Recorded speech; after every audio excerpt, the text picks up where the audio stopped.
Today marks the beginning of the 2026 Senate race in the state of North Carolina. After today, we will officially have the two parties' nominees announced as their respective parties' nominee for both parties, and this will come following the primary elections in the state of North Carolina today. Given the fact we already know who the two candidates are going to be, Roy Cooper and Michael Whatley are going to be the two candidates who face off in the November election. But today I want to focus not so much on the Senate race necessarily, but on races up and down the ballot in North Carolina in 2026. But I do want to start by looking at the 2026 Senate race, where incumbent Senator Thom Tillis has announced that he's not going to run for re-election to this seat, leaving the seat wide open for Republicans to fight over and Democrats to fight over. But ultimately, the two candidates that it seems that both parties have landed on is former RNC chairman Michael Whatley and former Governor Roy Cooper. Both of the two candidates bring their own respective ways of campaigning and such to the table. Michael Whatley, a former RNC chair of the Republican Party in North Carolina as well, then became the chairman of the RNC and went on to win President Trump a second non-consecutive term.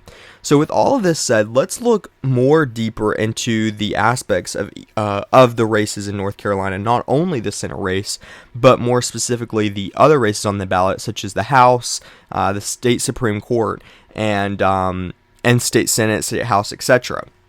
So before we go on, though, I do want to take a look at some of the latest polling in the race. Change Research had a poll out from the end of January until early February, having Cooper up about 10 points, 50% for Roy Cooper to Michael Whatley's 40%. And if you've watched any of my prediction videos, especially my map prediction video that was posted probably about a week or so ago now, I have Roy Cooper winning this race in a likely margin. So anywhere from 5 to 15% is the margin that I believe Roy Cooper will ultimately end up winning this race by come November. Now, with all of that said, let's move on over into talking about some of the specific races on the ballot in 2026 in North Carolina. So of course we have the Senate race that we've talked an awful lot about. We have some House races that if we go and look back at, going back to 2024 in North Carolina, Republicans have 10 of these seats to Democrats 4 seats. I believe that that Republicans have also gerrymandered the state even further heading into the 2026 midterms in the state of North Carolina, but somebody's welcome to correct me in the comments if I'm wrong on that.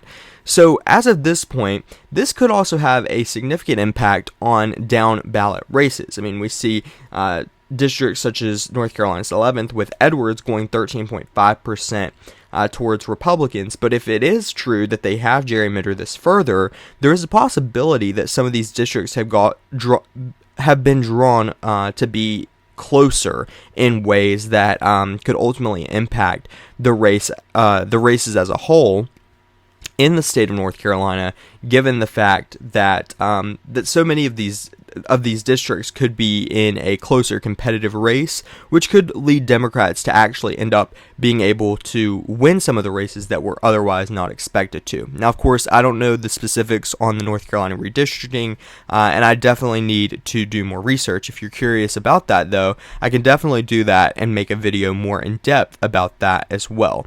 But if it's anything like somewhere like Texas, for example, we're seeing a concern amongst Republicans that perhaps their redistricting effort is actually going to backfire on them, given the fact that a lot of the districts that they have redistricted have ended up being moderate Republican districts that they have redrawn to be more moderate in some aspects, and is ultimately going to cause chaos in the state of Texas. At least that's what Republicans are fearing at this point.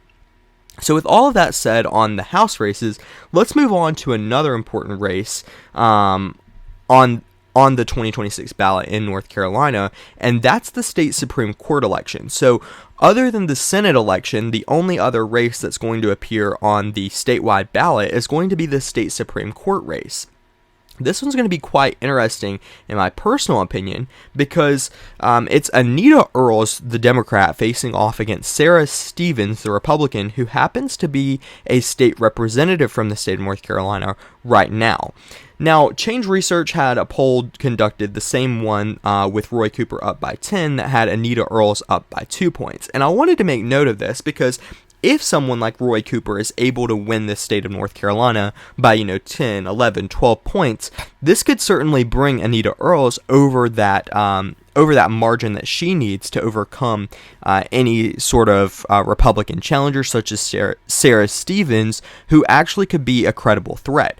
But again, if Roy Cooper is able to win by a significant margin, it actually could help Anita Earls and bring her over the top, given the fact that at the top of that ballot, with someone like Roy Cooper at the top, it could end up helping Anita Earls and actually hurting Sarah Stevens, especially if Michael Whatley is as poor of a candidate as polls are suggesting as of this point, and as many other pundits and such are predicting he will be. I mean, this is certainly the easiest pickup opportunity for Democrats in the 2026 midterms as far as the Senate is concerned. The other races in Maine, in Ohio for Democrats to flip, or even Texas or Alaska, are certainly harder than this race, and this race is proven to be one that the Democrats are targeting and certainly seem to be on their track and on their way to winning this race. But again, Change Research has this same poll that had Roy Cooper up by 10 points, has Anita Earls up by 2.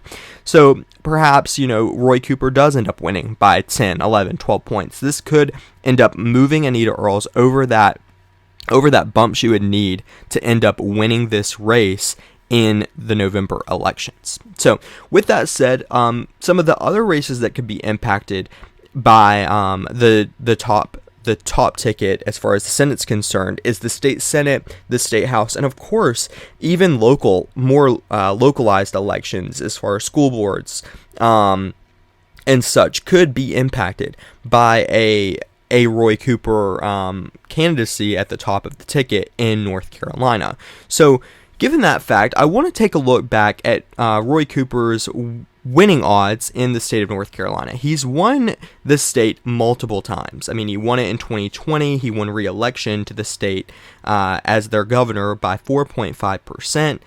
4 years earlier, he had won the state by only 0.22% to incumbent governor Pat McCrory. Now, this race was very fascinating nonetheless, and ultimately, Donald Trump won the state of North Carolina not only in 2016, not only in 2020, but also in 2024, and every single year that Donald Trump has won, the Democrats have been able to win the governorship. So it was Roy Cooper in 2016 winning by 0.22%. In 2020, it was Roy Cooper winning by 4.5%, and then in 2024, it was Josh Stein defeating Lieutenant Governor Robinson by, get this, I mean, we're talking a huge percent, 14% across the state of North Carolina. Not sure why the percentage margin is not working there. It's just giving an actual vote tally. But nonetheless, it just goes to show, but we're more specifically talking about Roy Cooper here, he's able to win even in the toughest environments for someone like Roy Cooper. And when he's facing someone arguably similarly as bad as someone like Mark Robinson, maybe not as bad, but very close to the same, we're talking about a significant margin for Democrats in 2026. So, of course, if this race is anything like the 2024 governor's race, as far as the Senate race is concerned, between someone like Michael Whatley and Roy Cooper, this race could end up being a double-digit victory, which I would not be surprised about, and ultimately is going to go down and impact state races across the board. I mean, we're talking about impacting not only potentially House races, not only the state Supreme Court, but even state House and state Senate races where Republicans have been able to maintain a solid control of the state legislature in North Carolina for a long, long time. So, of course, with all of this said, state Senate and state House races could have a significant impact on not only like the race as a whole. The Senate race could have an impact on these state Senate and state House races, but that goes into impacting Governor Josh Stein and the agenda that he can get accomplished in the state of North Carolina for Democrats. So with all of this said, let me know what you think in the comments below. Do you believe that Roy Cooper ends up pulling this over the top? And how bad do you think it hurts Republicans if he's able to by a significant margin? How bad do you think it hurts Republicans, not only in that state Supreme Court race, but like we talked about, in the House races, in the state Senate, and the state House races as well? Let me know what you think in the comments below. I'd love to know your thoughts. And as always, don't forget to like and subscribe. And again, leave your comments in the comment section and leave your thoughts below. So thank you guys again so much for watching. I appreciate it, and I'll see you guys in the next video.